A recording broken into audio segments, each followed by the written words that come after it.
issue of affordable housing is one which has exercised a number of minds for many, many years. And I think that certainly since the last Assembly elections, when it became a major issue, it's one that we as a party have been focusing on quite substantially.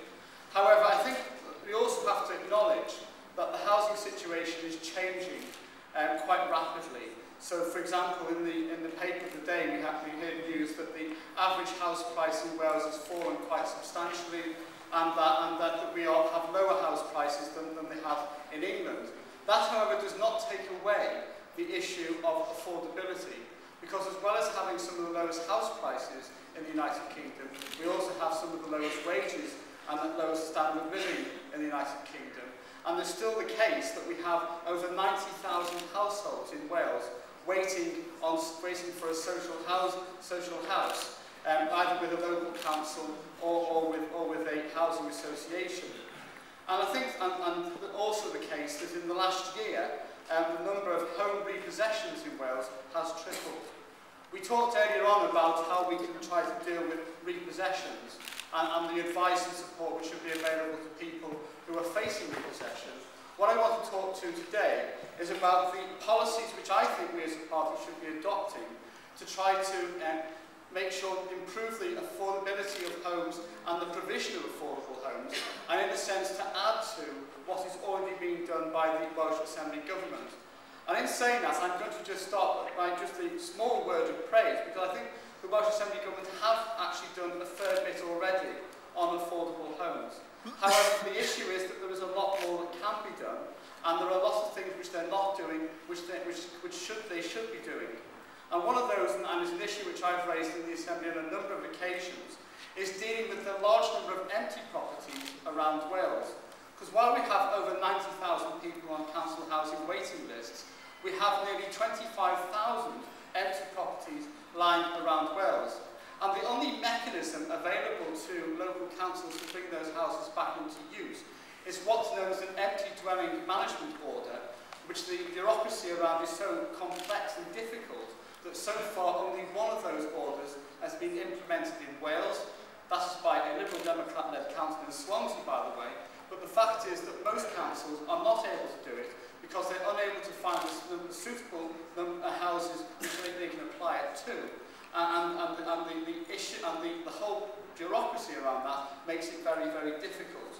So one of the things we've been pressing the Assembly Government to do is to start penalising those people who allow houses to remain empty for unnecessary periods of time, recognising that there's a house which is empty for 12 months or 24 months may well be undergoing renovation, they may be sorting out a will or some other issue, which means they're not able to bring it into use. But I have homes in my community, in Manchester and Swansea, and I think this is the case all over Wales, that have been empty for 20 or 30 years.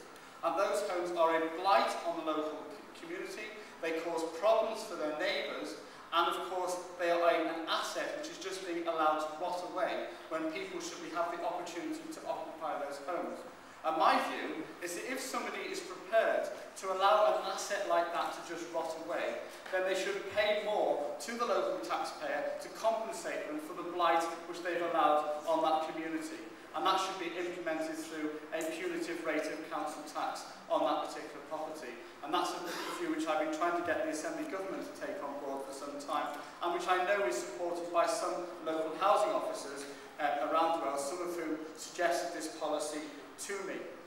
I think also the Assembly had a number of tools at its disposal, some of which were brought in when I was Deputy Local Government Minister, one of which was Home Buy, which was very, very successful in rural areas in helping people to get a foot on the housing ladder. Basic Home Buy works by a local housing association jointly purchasing a property with an applicant who was in housing need, and then they get them getting the money back on the property being resold. And as a result of that, they brought down the cost of someone getting onto the housing market.